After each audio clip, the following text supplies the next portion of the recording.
All right, well, welcome in, Coach Muss. Bob, you want to go ahead and get started, please? Okay. Hey, Eric, how you doing? Good, Bob. Yeah, obviously you broke some big news Monday about Devo. Kind of what's that process like? Where you said you guys had a good meeting. I guess you lifted weights together. What's that process like? Where you both feel good about him coming back? How does that work? Yeah, I mean, you sit down and you talk to the player, and you have a meeting and you discuss, um, you know, how he's going to come back, how that process is going to work, what day he's going to come back to practice, what physically after being away for a little bit are you going to do, like how much, how little. So I mean, that was basically what the conversation was. I guess how good do you feel that there was a good resolution of this, a positive one? At least I think you'd look at it that way. Yeah, no, we're excited to have Devo back. I think he's excited. He's been working hard. He's had a great week of practice. I think from a conditioning standpoint, we talked yesterday about his conditioning, and he's, feels like he's back to where he was from a conditioning standpoint. So, well, he's been a part of, 4 really good years, and certainly looking forward to having him back. How's the team handled it? I mean, as far as the guys accepting him back, and how's that been? Guys have been great. I mean, I mean, I didn't notice, a change at all in anybody, other than the fact that he was back practicing and practicing hard. And what are your he's obviously a guy that's played. I think he's averaging just under 30 minutes for you. What are your expectations for him Saturday? I mean, how big a part of the game plan could he be? I mean, I don't know if we know, I don't know if we know what any role is going to be right now. I mean, I don't ever go into a game, Bob, thinking that a player is going to play 15 minutes or 30. I think the game dictates it, especially this year. I think maybe in the past years we've had a pretty set rotation. We have 9 regular season games left, and we're midway through, and we still are undecided on starting lineup. So I really can't tell you how many minutes Devo's going to play, other than the fact that, the reason we discussed his conditioning was because if he plays a lot, are you ready to do that? And that's why we had the conversation yesterday, and put together a plan on his return of what the practice schedule would look like, and where he would fit into each of the parts of practice. But no restrictions on him then. If it's working where he can play a lot of minutes, then he's ready to do that if that's the way it works out. Yeah. Yep. There's no restrictions whatsoever as far as minutes from the trainer or strength coach or the coaching staff. Okay, I might have a couple more. I'll turn it back to Mike. Thanks, Eric. Thanks, Bob. Touch. Yeah, Eric, I saw where you also mentioned that y'all were working on some new plays, I guess. How has that looked? And are these plays things that are just specific to Georgia, or are these things that maybe could help you over the back half of SEC play? Great question, Hut. If they work, we'll use them again. But you got to make shots, and you got to have good entry passes, and so we'll I mean, you're not going to change a lot in a week, but certainly we've added some tweaks, and we start every game with a new play anyhow, so that you're going to add 4 or 5 different wrinkles to some things that maybe we need to take more advantage of, especially when you play a team a second time. Speaking about playing them a second time, just how different are they maybe this time around than the last time you played Georgia? Well, I mean, it's, same personnel. There's no injuries, obviously, from our end. Brazil's not playing, so that makes it, different in its own, game plan, not having a 6'11" player. And last game, they had 2 of their better players come off the bench. So I don't, I can't guess if those guys are going to start or not start. but they have the same personnel and, I mean, same themes, don't give up threes, get back in transition, build a wall against their 2-point guards, number 4 and number 11 Hill. Absolutely no threes for Abdul Rahim, which we did a good job, except one particular action. They do a good job cutting from the corners. You can't fall asleep, which we fell asleep 3 times. At Georgian, gave up 6 easy baskets just on not being defensively alert on the weak side.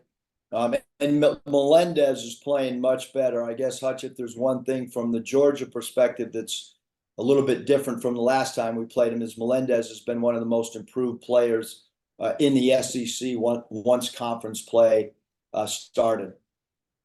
And I was going to ask for an update on Brazil. Is he getting any closer to returning to action? No. Connor?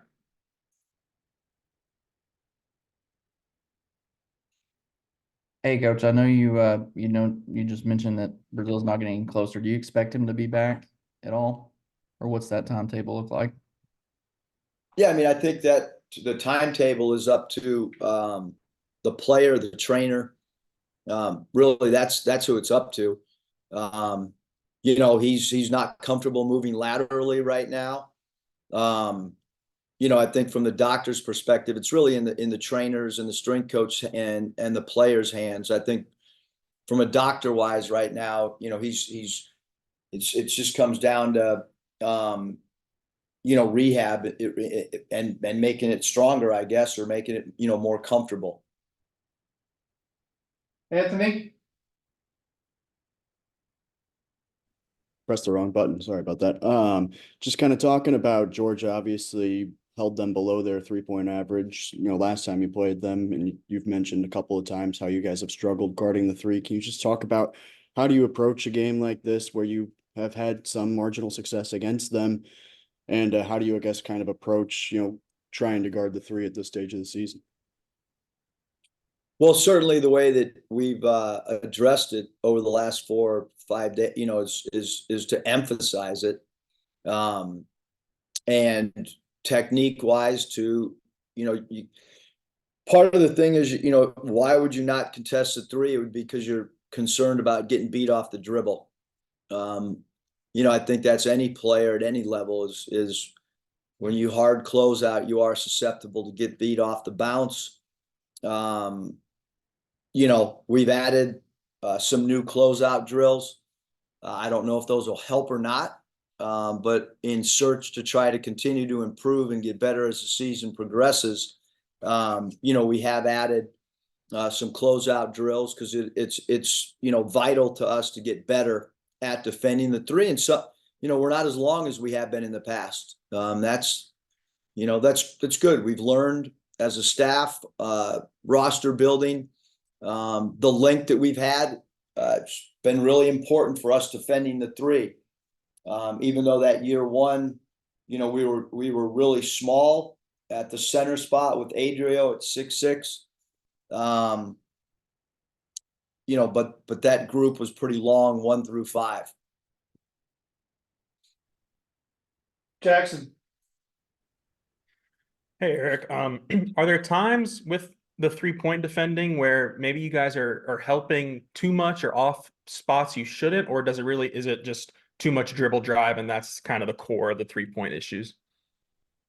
Well, I think defensively, this group has, struggled in several different areas. I don't necessarily think, Jackson, that it's one thing. I mean, again, as coaches, you try to be consistent with your approach. And as we look at our roster, I mean, there's areas that our team is different than in the past, and then it's up to us to try to address those moving forward as well. And with the current group, I mean, we've got to continue to teach, emphasize, talk about it.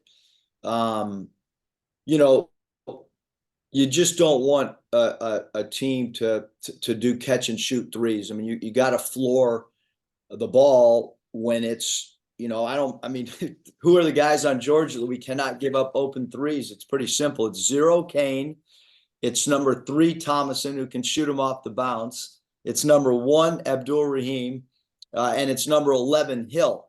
So that does not mean that Melendez, I mean, we don't want to give him threes because he's been, very much improved since the season started. And then we know that their 5 men are not going to shoot threes. So our 5s have to help off the dribble drive and be alert for dump off passes. And, so there, we gotta guard that group of 5 guys from 3. And did you have a feeling all along that Devo would eventually return, or was it, really a didn't know situation until maybe it got closer to happening? I mean, I've never speculated on anything. I think for us, it's you take each day as it comes, so, I mean, yeah, I guess me personally, yes, I thought he was going to return to the team. Bob, Yeah, Eric, you guys were at a disadvantage schedule-wise last week, 2 road games, playing a team at their place who'd had a week off. And now Georgia had to play a late game at Starkville. And I know this tip-off's not at 11, it's at 5, but I personally think that probably helps the home team because fans will be awake maybe and show up in better numbers. But how do you think that plays out? You were on the the road team end of that last week, and now you get to be the home team that's had a week. How do you think that might play into this game? Georgia having to basically do what y'all did last week. Yeah, I I said it on the radio thing the other night. Like I have no idea. Nobody does on a bye week, whether it helps or hurts. Certainly, if LSU had some sickness or some minor injuries, it helped them heal. Because I've heard, the LSU staff talk about that they did have that and that helped them. I don't know till the game's over, Bob, if it helped us or hurt us. I mean, I know the 11 a.m. did not help us when we played. That I know for sure. I would prefer no bye week and would prefer keeping in the rhythm. So Georgia's in their normal rhythm routine. For us, we got a week to try to get in the gym and practice and get better. And they're obviously much improved. Mike's done a good job, obviously, but they have lost 4 in a row. Kind of what's your take on they're struggling right now to get wins?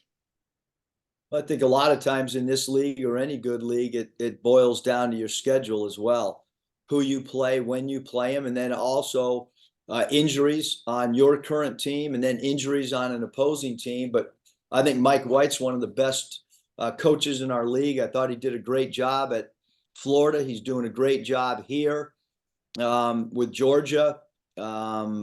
He's had good player development with a guy like Abdul Rahim. He's gotten better under Mike's tutelage, and Melendez has improved for sure as a basketball player.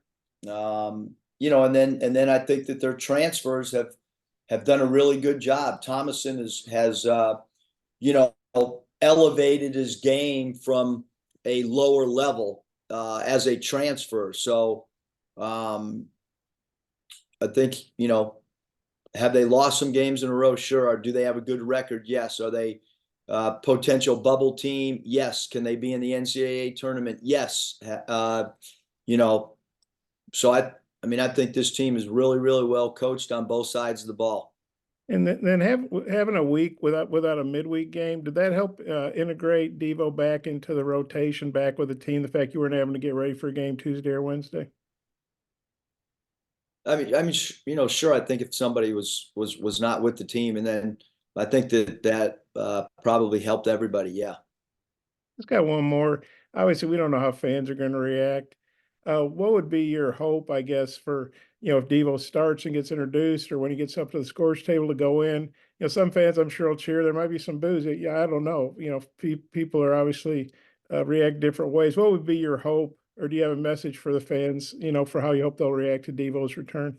Devo's done some incredible things as part of this program. And, you look at the success over the last 3 years, and he's been a big part of it. Like, we're finding out it's not easy, one, to make the NCAA tournament. It's not easy to make a Sweet 16, 3 of them. It's not easy to make 2 back-to-back Elite Eights. He's been a part of that. And, you know, so hopefully everybody recognizes what he has done for the program. You know, sometimes, and again, this is off subject of any one player, but sometimes when you have success, you know, it gets taken granted. And like, it's hard in this league to win games. It's hard to make an NCAA tournament. And like I said, answering your question, Bob, he has been a part of a lot of winning and a lot of incredible moments for this basketball program. And so, you know, I think that's, you know, that's a statement on that. And when you guys decide to lift weights, was that spontaneous, or like that's kind of like a handshake on the deal? Like, okay, everything's, you know, we've agreed on this. Let's go pump some iron, or kind of how did that come about? I thought that was kind of interesting.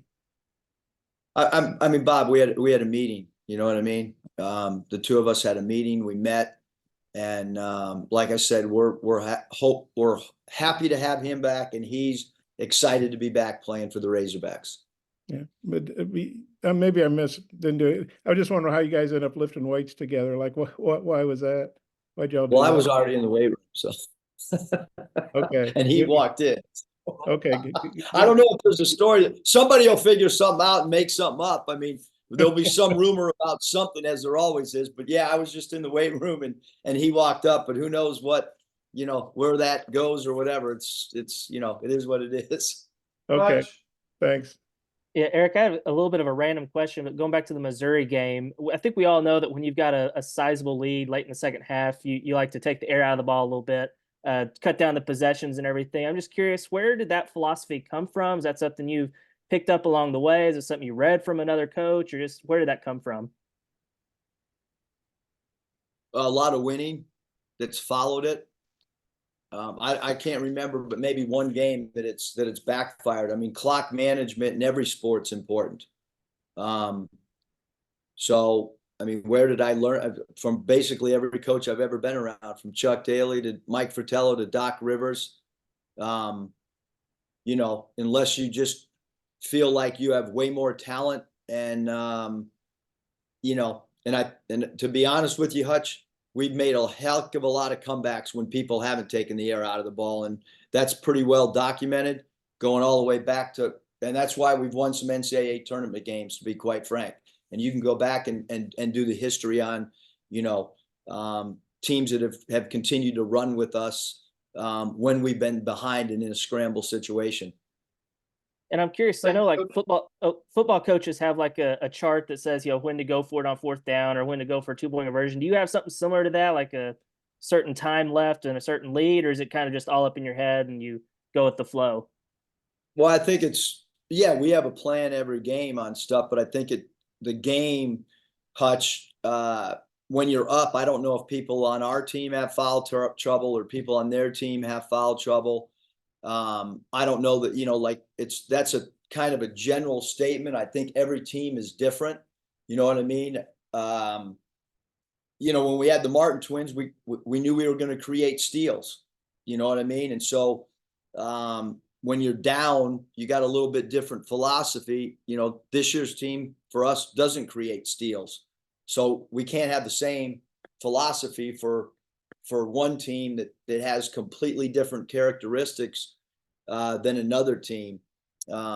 In general, you know, I look at that 5-minute mark and try to think you know, in live action, how many more possessions are there in this game? Root is a little bit better with math, but I'll ask, like, how many possessions are there? And you try to think about the opposition getting 3s and you getting 2s or empty possessions or 1 foul shot. So I think there's a lot of stuff that goes into it. I wish we were in a lot more positions like that this year than we have been. So we haven't really been in that many positions, unless you're kind of talking about the road game the other night at Missouri, whenever that was. Thanks, Coach. Appreciate your time. Thanks, guys.